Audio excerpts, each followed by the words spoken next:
What's up, my dudes? Valk here, and today I'm going to be talking about basically how Genshin treats you versus how other gacha games treat you, because in my last video I saw a lot of people, not just one, not just two, but quite a few people saying, hey, first gacha game, hey, you never played gachas before, have you? Welcome to the club! Well, I want to talk about it because I played gacha games for a better part of 7 years. I think, has it been 7 years already? It's been a long time. King's Raid was my first one, like first real gacha game. I don't really count Clash of Clans. That was the one that got me into mobile games, but King's Raid's my first real gacha game. But basically, I want to talk about it because I was talking about the time gating, and people were like, oh, all gacha games do it.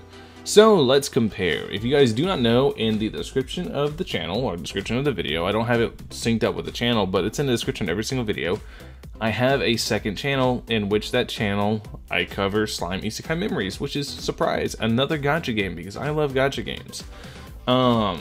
In Slime Isekai Memories, it takes about 8 energy to run a stage, or somewhere around 16 energy to run a difficult stage.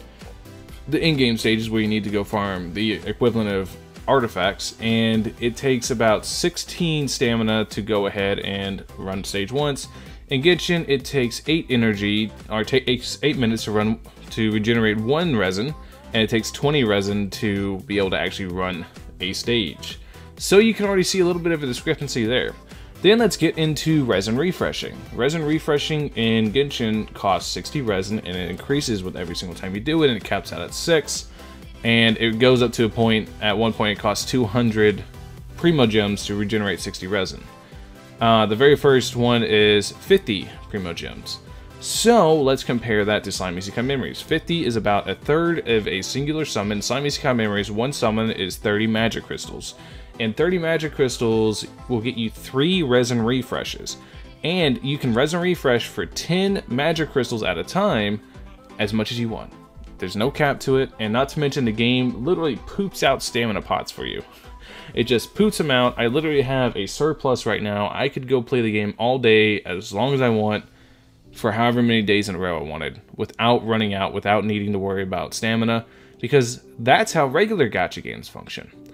So that is the one difference, one big difference. Now let's get into the generosity comparing Slime Isekai Memories and Genshin Impact. This is just Slime. I'm going to talk about other games in a second, but I just want to, because I'm more cautious, or I'm more not cautious, I'm more aware of Slime. I know everything it's doing. I know everything that's wrong with the game. I know everything that's better with the game.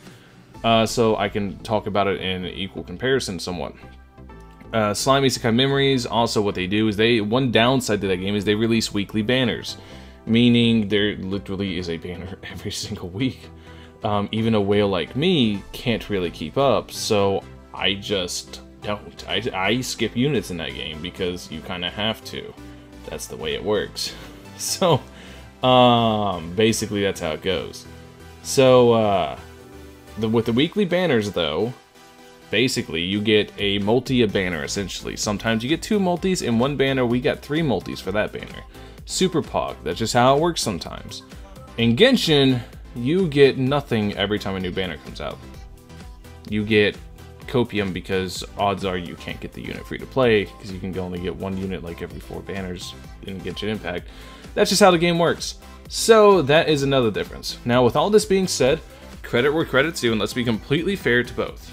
Genshin is on a scale of its own. There has never been a AAA gacha game before. Genshin is the first of its breed, and there will come others that are better than Genshin at it because Genshin takes so long with its product. But Genshin does one thing that no other company does, and that it puts out quality. Everything it puts out is of the highest quality. It's absolutely amazing, the level of quality and level of detail they put into Genshin, and how much they obviously care about their product and everything like that.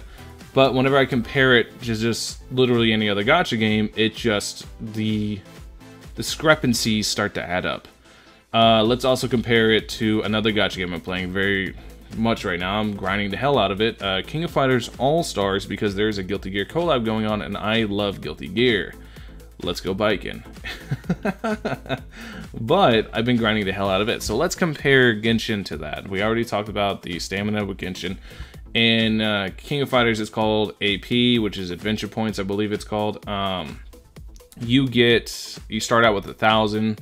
Each stage costs about 20 to run. Most stages don't cost anything because they're in-game, and in-game stuff in King of Fighters All-Stars doesn't cost any stamina to actually do. It only costs stamina to actually progress your characters, so you can do the in-game. The in-game is separate from it, kind of how Abyss and Genshin cost nothing. But there is a ton, and I do mean a ton, of in-game activities inside King of Fighters All-Stars. I've been playing that game for 3 years. Ever since it came out, I've been playing off and on. But I've been playing mostly for the collabs because that game kills it when it comes to collabs. And basically, you get somewhere between like 2,000 stamina a day right now, or adventure points a day right now, because they have all sorts of ways to supplement it, so you can grind the hell out of stuff currently, so you can grind the hell out of the event. I've been grinding the hell out of the event, and I'm still sitting on 3,000 stamina right now, and that is going to net me a ton of points whenever I finally just let my phone autoplay and cash it in. And as far as daily activities in that game goes, it takes me somewhere between an hour to do the basic stuff, and then somewhere between another hour to do all the really, really hard stuff that you have to do on daily. You have to play manually. Do the PvP side of things on the hard scale, just so I can squeeze out all the last rubies and stuff, so I can try to summon as much as possible on the collab before it leaves. So I get about 2 to 3 hours of play time a day out of King of Fighters All-Stars, depending on what I'm doing. There's a lot of stuff to do, and that's basically comparing the playtime to Genshin, where the events take you 15 minutes to run through, and then you're waiting for 3 days to do another one. This is just a comparison. I'm not trying to dog Genshin or anything, I'm trying to give it an honest comparison. Whereas Genshin, the one thing Genshin has is a lot of story. It does have like hour-long, like the story quests do take like an hour sometimes, due to all the exposition and dialogue and well-written story that they have. Well, most of it's well-written. Some of it's really disappointing. Why is Albedo an imposter? Anyways, that's basically just what I'm getting at. So that's just some comparisons about how Genshin treats its players versus how other gacha games treats its players, and what it's like from somebody that plays a ton. I play a lot of gacha games. I am a degenerate. I love gacha games. So hopefully this gives some insight to you guys as to how Genshin treats us versus how other gacha games treat us. And if you guys, whenever you guys say, hey Valk, play another game, the thing is, I do. I play lots of games, and it just makes me sad every single time I play Genshin. I log in to play Genshin, I go in, I go about my daily stuff, I'm like, man, I'm so excited to play, I can't wait, the combat's so fun in Genshin, everything's such a blast, and then 15 minutes later it's over. It's literally daily disappointment, because it's just like, it's to the point where the only thing I can do to deal with it is make fun of it, because that's kind of just what makes it kind of funny, you know? Anyways, that's basically the video. Let me know what you guys think in the comment section below. I know you guys don't play the exact same gacha games I do, obviously, because there is a lot of people who watch my channel, watch my videos. You guys, no way you play the exact same gacha games I do. So, if you would, share in your experience how other gachas treat you versus how Genshin treats you. Let me know in the comment section below. Genuinely curious about your guys' thoughts on it. Thank you guys for watching, as always. Hopefully you guys have a wonderful rest of your day. I'll catch you guys in the next one. Peace.